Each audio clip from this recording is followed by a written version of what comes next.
Okay, so time for Japan's play, and like I said, we got a fleet sitting out here begging to be hit, and some transports to sink. So I think we're gonna take a shot at that.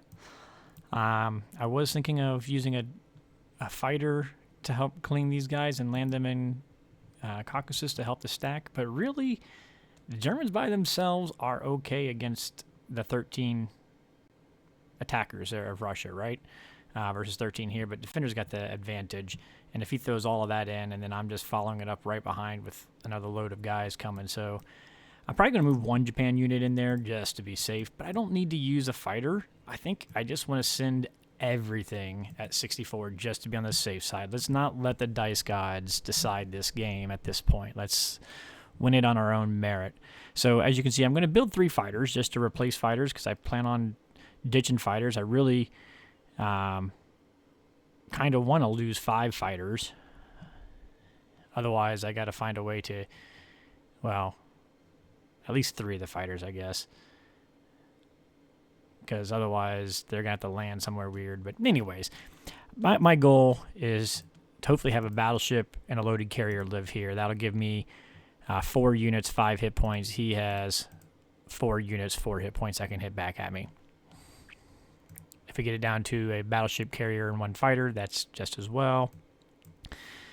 Depending on what lives there, I might do something cheeky like bring the transport to 59, ready to grab a unit and hit Pearl and see if we can pull some sort of victory city out of this. Although Germany's not in a great position to stop UK in both of France and Karelia, so I don't think we'll be able to pull a VC anytime real soon, simply because of the UK fleet up here.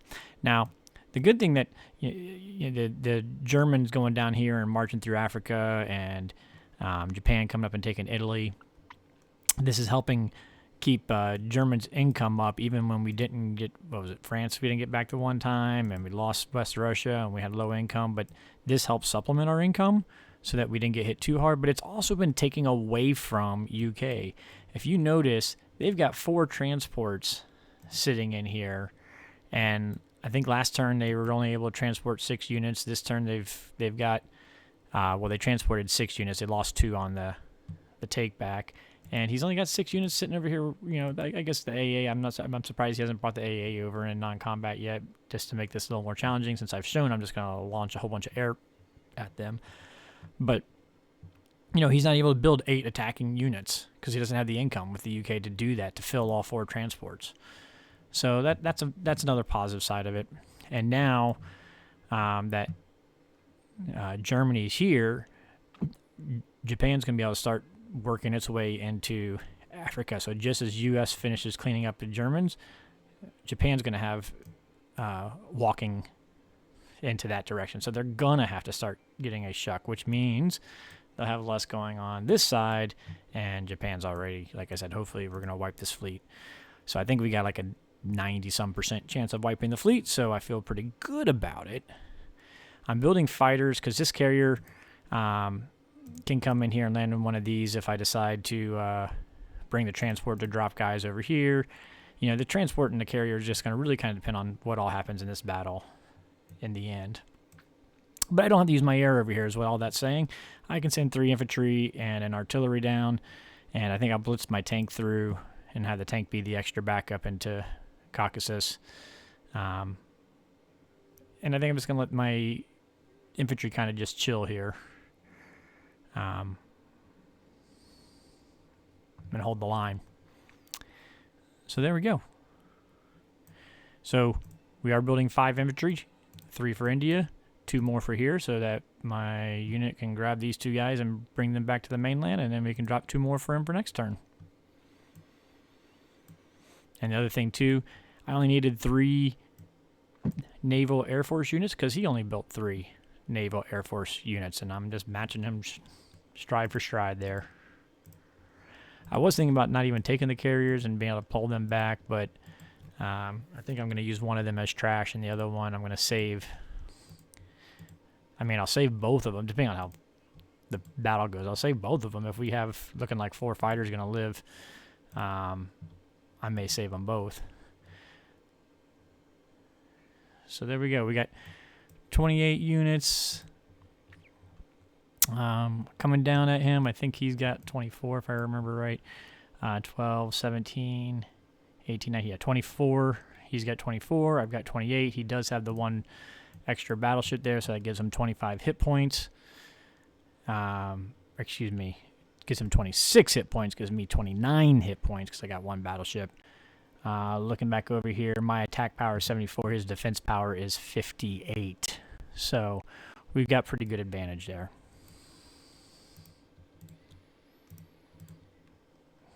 We'll clean up that guy. Like I said, I think we're just going to hang tight with these guys and then maybe press forward with these 2 infantry coming on up and then having our airplanes probably landing somewhere around here. Whatever survives this. So here we go. Big battle. This is what you live for in a KJF, right? But I like seeing the strong by my name. So we should get 12 hits, 12 plus hits to his 10 negative hits.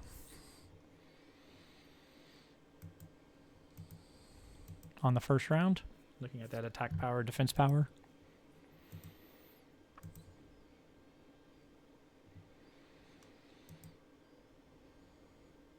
Oh, go carriers. 12 hits. There we go.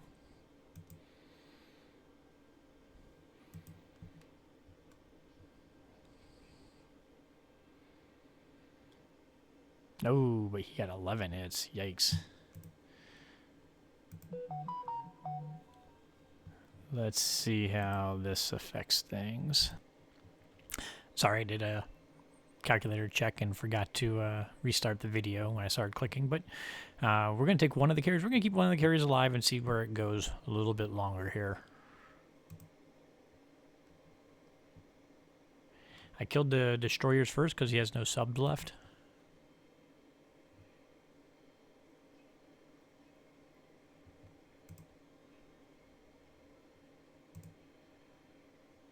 Nice shots by us. Ooh, that's a pretty good hitting for him. So we'll get rid of those first. And I think we're going to take the 5 far away fighters anyways.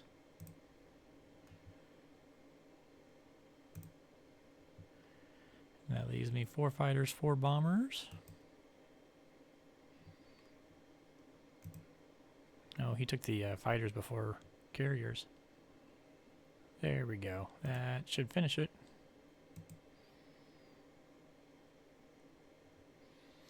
Two hits. I think we're going to take it out on fighters, actually, and save 2 fighters to land on the carrier, the battleship. 4 bombers can go back and land safely. Safely-ish. I'll explain that in just a minute, but...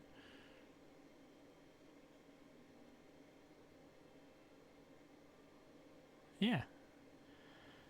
There we go.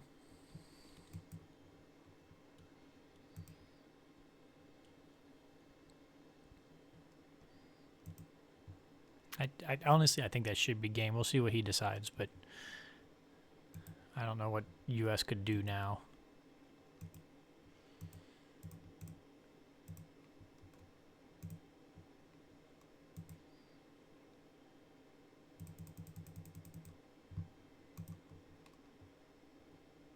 There we go.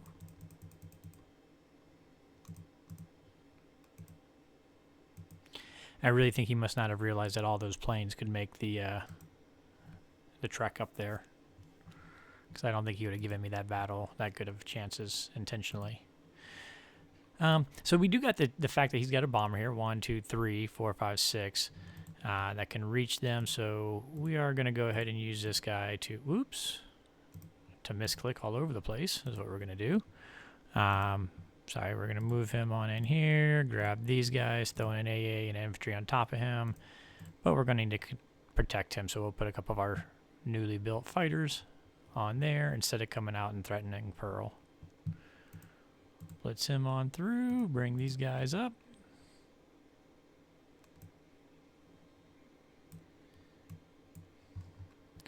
And I think he'll be feeling the heat pretty strong now.